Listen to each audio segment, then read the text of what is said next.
इसलिए अनेक अनेक बार मैं आपको कहता हूं भाई, मन सुधर जाए ये एक बात है, फिर मन सुधरा भी तो रहे।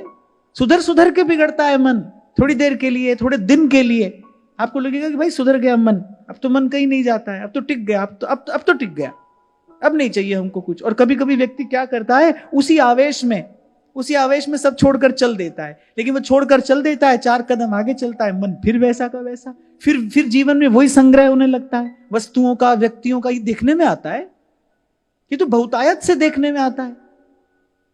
नहीं तो शास्त्र कहता है कि जिस वस्तु को आपने संकल्प पूर्वक त्याग दिया है, जिस वस्तु को, जिस भाव को आपने संकल्प पूर्वक त्याग दिया है, उसका पुनः स्पर्श करने पर सारा पुण्य क्षीण हो जाता है। असत्य भाषण करने से पुण्य क्षय होता है ना, दिया हुआ वचन पूरा ना करने से आपका पुण्य क्षय होता है। आप देखिए हमारे यहां हम सदा से सुनते आए हैं कि कैसे हमारे श्री रघुनाथ जी हैं, करे रघुकुल रीति सदा चली आई, प्राण जाए पर वचन ना जाए। जीवन में किसी भी प्रकार से असत्य ना आ जाए। लेकिन हम तो बहुतायत से देख रहे हैं, जो वस्तु छोड़कर व्यक्ति चलता है, 4-6 महीने बाद, साल 2 साल बाद आप देखते हो उस व्यक्ति के जीवन में उन्हीं वस्तुओं का संग्रह फिर से होने लगता है। छोड़े हुए का तो स्वीकार फिर नहीं किया जाना चाहिए, क्योंकि मन ने छोड़ा ही नहीं था, वो एक भावावेश था। इसीलिए मैं आपको कहता हूं, धीरज धरना धर्म का पहला लक्षण है। धृति ही, धैर्य धरना, अपने मन को खूब देर तक देखना।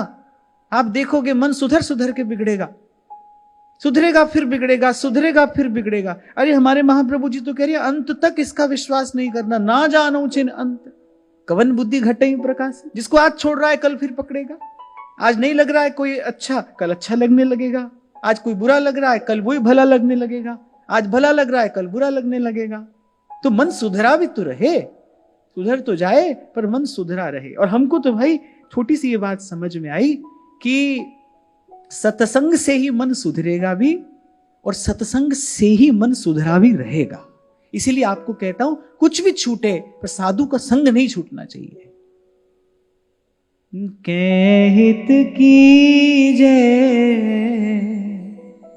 साधु संगति सो, साधु संगति। जो बुद्धजन इस बात को जान गए, इस बात का मर्म समझ गए, उन्होंने ही इस पंक्ति के रहस्य को जाना कि क्यों त्रिलोकीनाथ भगवान शंकर भगवान से बात कह रहे हैं, पद सरोज अनपायनी भक्ति सदा सत्संग।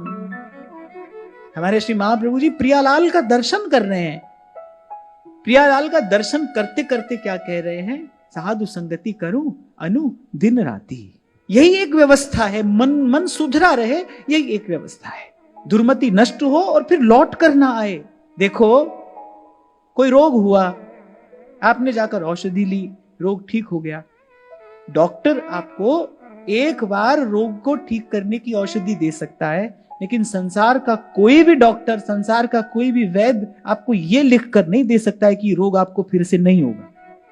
ये कोई व्यवस्था नहीं है, 4 दिन बाद फिर हो जाएगा। मन भी ऐसा ही है, रोग ना हो, कभी कभी रोग ना हो, इसके लिए तो भाई अच्छा आहार लीजिए। युक्ताहार विहारस्य युक्त चेष्टस्य कर्मसु। अच्छा आहार विहार हो, नियमित संयमित आपकी दिनचर्या हो, आपके जीवन में परिश्रम हो, प्रकृति के नियमों का आप आदर करते हो, प्रकृति की अवहेलना ना हो, सदा स्वस्थ रहने की तो यही युक्ति हमारे ऋषि मुनियों ने बताई है। ऐसे ही मन को भी अगर चाहते हैं ना, मन सदा स्वस्थ रहे, पहले तो रोगी है ही मन, पहले तो जाइए सदगुरु वैद्य। और तुलसी बाबा कह रहे वचन विश्वासा, पहले तो सदगुरु रूपी वैद्य के वचन पर विश्वास करिए। औषध खाए पथ करे ताकि वेदन जाए। पहले तो गुरु ने जो औषधि दी है उसका सेवन करिए, कुपथ्य से बचिए। और मैं औषधि के सेवन से भी ज्यादा बल देता हूं, कुपथ्य से बचिए। कुपथ्य ना हो जीवन में। डूज एंड डोंट्स होते हैं ना कुछ, जो नहीं करना वो नहीं करना है, जो करना है उसको करने में थोड़ी ढिलाई हो भी जाए कोई बात नहीं, लेकिन जो नहीं करना है वो नहीं करना है।